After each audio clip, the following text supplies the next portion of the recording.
ہم شرمندہ نہیں ہیں، انسانوں کو کپڑوں پہ نہیں تولا جاتا۔ آج کا میرا دیس کا مالدار اتنا فقیر ہو گیا ہے، اتنا چھوٹا ہو گیا ہے کہ وہ اپنا تعارف کروانے کے لیے 50 لاکھ کی گھڑی لیتا ہے، 6 لاکھ کا جوتا لیتا ہے۔ آج کی بیگم اتنی چھوٹی ہو گئی ہے کہ اپنے قد کو بڑا کرنے کے لیے وہ 10 لاکھ کا ہینڈ بیگ لیتی ہے کہ دیکھو میرا بیگ 10 لاکھ کا ہے۔ ارے میری بہن، تو 10 ٹکے کی بھی نہیں رہی اگر تو نے بیگ سے اپنے آپ کو بڑا بنایا۔ او میرے دوست، تو 2 ٹکے کا نہیں ہے اگر تو 10 لاکھ کے جوتے اور 50 لاکھ کی گھڑی سے اگر تو بڑا بننا چاہتا ہے۔ ارے اس دھوکے سے نکلو۔ برینڈڈ برینڈڈ برینڈڈ، کہاں جا رہے ہو؟ جب تم اپنی ذات میں بے قیمت ہو تو رب ذوالجلال کی قسم، تمہاری گھڑیاں، تمہارے بیگ، تمہاری گاڑیاں، تمہارے بنگلے تمہاری عزت کو بڑھا نہیں سکتے۔ ابا جان، آج ہم خوشی سے بلند ہیں کہ ہمارے باپ نے بددیانتی نہیں کی۔ گھر میں تشریف لائے، کہنے کہ فاطمہ کچھ پیسے ہیں، میرا انگور کھانے کو جی چاہ۔ بس فاطمہ رونے لگی۔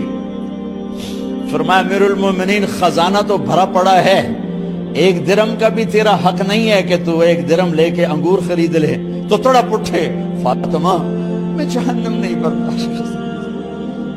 وہ میرے بھائیو جو دن رات سود میں پھنس چکے ہو، جو دن رات جوے شراب میں پھنس چکے ہو، کیسے اللہ کے سامنے سرخرو ہو کر کھڑے ہو گئے؟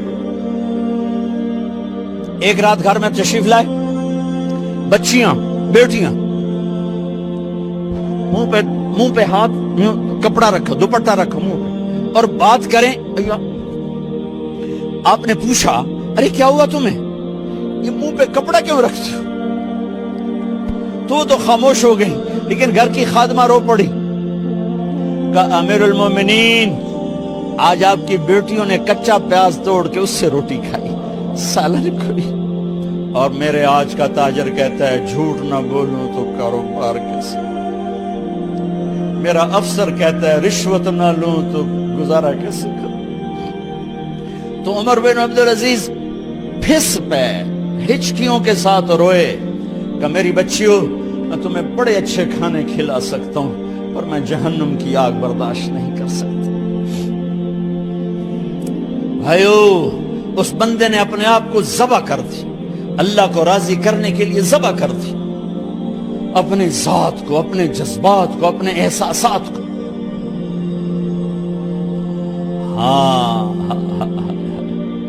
اب اللہ نے صلہ کیا دیا، جب انتقال ہوا، ہونے لگا تو بلایا رجا کو، جو میں بات پہلے چھوڑ کے ادھر ان کی تھوڑی سیرت بتائی کہ رجا اب میں مرنے لگا ہوں۔ عبد الملک کالا ہو گیا تھا، ولید کالا ہو گیا تھا، سلیمان کالا ہو گیا تھا۔ یہ کیوں کالے ہوئے تھے؟ یہ بے نمازی نہیں تھے، بدکاری نہیں کرتے تھے، کسی کی طرف ان کی میلی آنکھ نہیں اٹھی کبھی۔ یہ ظالم تھے، ظالم، انسانوں کا خون پیا، مال میں خیانت کی، اس پر اللہ نے چہرے پھیر دیے۔ آج عمر بن عبدالعزیز جا رہا ہے کہ دیکھو میں جا رہا ہوں، مجھے دیکھو میرے ساتھ کیا ہوتا ہے۔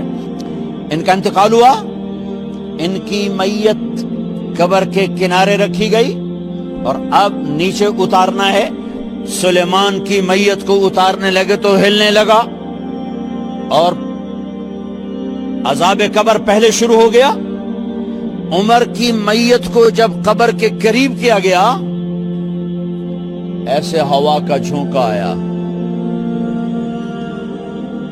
ایک پرچہ ایسے لہراتا ہوا، یوں آیا، یوں آیا، یوں آیا، اور عمر کے سینے پر گر گیا۔ لوگ کٹھے ہو گئے، پرچے کو کھول کے دیکھا گیا تو اس پہ لکھا تھا بسم اللہ الرحمن الرحیم، براءۃ من اللہ لعمر بن عبد العزیز من النار۔ یہ پروانہ ہے اللہ کی طرف سے اس کے بندے عمر کے لیے کہ اسے جہنم سے نجات کی خوشخبری سنا دی جائے۔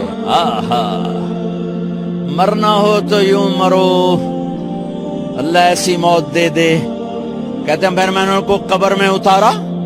جب قبر میں اتارا تو کیا دیکھا؟ میں نے کفن کی گرہ کھولی تو چہرہ قبلے کی طرف، اور یوں لگا جیسے 14ویں رات کا چاند قبر میں اتر آیا ہو. اور آخری بات کرتا ہوں، میرے بھائیوں بہنوں، اپنے اللہ سے صلح کر